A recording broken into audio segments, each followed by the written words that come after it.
কবির, কবির, দরজাটা এভাবে খোলা রেখে দিয়েছে, কেউ নেই কেন? কবির,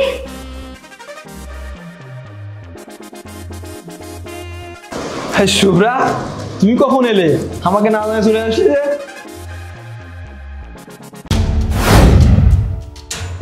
কি ব্যাপার, তুমি প্রেগনেন্ট? তুমি তুমি কার সন্তান আমাদের বাসায় নিয়ে আসছো? এই প্রেগনেন্ট হয়ে আমার বাসায় কেন আসছো? এমন ব্যবহার করছো কেন? এত দূর থেকে আসছি, আমার খুব ক্লান্ত লাগছে, আমাকে ঘরে ঢুকতে দাও, আগে একটু পানি খাই। তোরে আমি ঘরে ঢুকাইতে দেবো? দাঁড়া দাঁড়া, আমি বাবাকে ডাকছি, তোর ঘরে ঢুকানো দেখাচ্ছি। বাবা, বাবা! কি হয়েছে বাবা? কি হয়েছে? ওই দেখো দেখো। এ কি?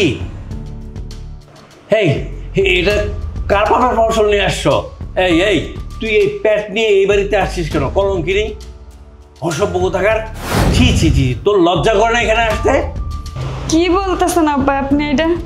আমি আরো ভাবছি আমি এতগুলো বছর পরে এসেছি, আপনারা হয়তো আমার অনেক যত্ন নেবেন, কিন্তু আপনারা আমার লাগে এমন আচরণ করেন কেন? এই তুই ভাবলি কি করে আমার একটা পাপের ফসল নিয়ে আসছিস আমার বাসায়, আর কি করে মনে করছিস আমার বাসা থেকে ঢুকতে দেবো? কখনোই সম্ভব না। তুই এই মুহূর্তে বাসা থেকে বেরিয়ে যাবে, বুঝা গেছে? বাবা, তুমি ওকে বাসা থেকে এক্ষুনি বের করো, বের করো বলছি। এই এই, তুই বেরো, বাসা থেকে বেরো, একদম বেরো। আমি এই জগৎকালে যত টাকা কামাইছি সবটাই তো আপনার ছেলের কাছেই আছে, ওর কাছেই দিছি।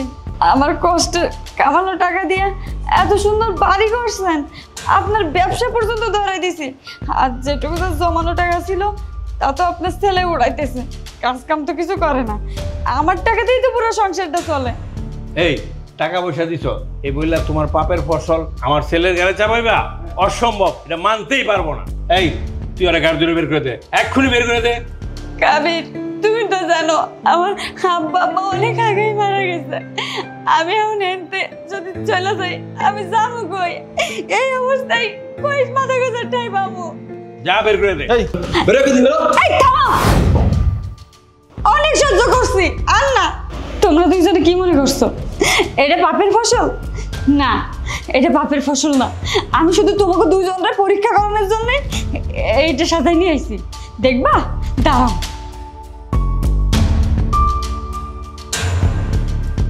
এই দাও, এই তোমাকে পাপের ফসল। এই তুমি তো প্রেগনেন্ট না, তাহলে আমার সাথে এখন পরীক্ষা কেন করলে? তুমি কি আমার সাথে গেম খেলতেছো? আমি যদি আজকে এই অভিনয়টা না করতাম তাহলে তো আমি আপনাকে আসল রূপ দেখতেই পারতাম না।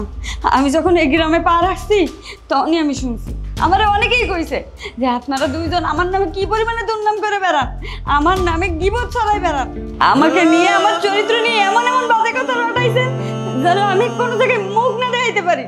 আমি যদি কোনো মাসে টাকা পাঠাইতে লেট করি তাহলে আপনারা তো ফোন দিয়ে শুধু টাকা টাকাই করছেন, কোনোদিন জিজ্ঞাসেন আমি কি চাই, আমি কেমন আছি? বৌমা, তুমি ভুল বুঝতেছ, আমরা বাপার ছেলে তোমার সাথে একটু তামাশা করলাম। বৌমা, যা হবার হয়েছে, রাগ করার কিছু নাই, ঘরে আসো তো, আসো আসো। না থাক বাবা, অনেক হয়েছে, আপনাকে মুখে হাসি ফোটানোর জন্য আমি কত কিছু করছি, এত কষ্ট করছি, আর আপনারা কিনা আমার লাগে এইভাবে বেইমানি করতে পারলেন? শুভ্রা বলছি। তুমি চুপ করো, একটা কথাও কইবে না, তোমার মুখ থেকে আমি একটা কথাও শুনতে চাই না, একটা শব্দও শুনতে চাই না। কি মনে করছো হ্যাঁ, এত কিছুর পরেও তোমরা আমার সাথে ভালোভাবে কথা কইবা, এরপরে 3 মাস পরে আমার আবার পাঠাইবে আর আমি মেশিনের মতো টাকা ইনকাম করে তোমাকে ব্যাংকে পাঠাবো? তা আর হইব না। আর রইল বাকি এই বাড়ির কথা, হ্যাঁ এটা ঠিক যে এই বাড়ি আমার টাকায় বানানো, আমার রোজগার করা টাকায় বানানো, কিন্তু আমি এই বাড়িতে আর থাকুম না, এই বাড়িতে আমি আর কোনোদিনও পা রাখুম না। আসলে কি কোন তো, আমার থেকে ওরা খারাপ অবস্থা আপনাগো, এই জন্যই তো আমার টাকা দিয়ে করা বাড়িতে আমি এক গ্লাস পানিও খাইতে পারলাম না। এই বাড়ির দরকার আমার নাই, আপনাগর আছে, আপনাগরে আমি এই বাড়ি ভিক্ষা দিয়ে দিলাম, আমি আর এই বাড়িতে থাকুম না, আর আপনাদের সাথে আপনাদের কারোর সাথে আমি কোনো রকম যোগাযোগ রাখুন না। মা, আমরা তো ভুল করছি, তুমি আমাদের মাফ করে দাও। না না, মাফ করে দাও, আসো আসো, ভিতরে আসো। না বা, আপনারা আমার সাথে যে বেইমানিটা করছেন আপনাদের কোনো ক্ষমা নেই, কোনো ক্ষমা নেই, আমি আপনাদের এই মুখই আর দেখতে চাই না। শুভ্রা, শুভ্রা যেও না, শুভ্রা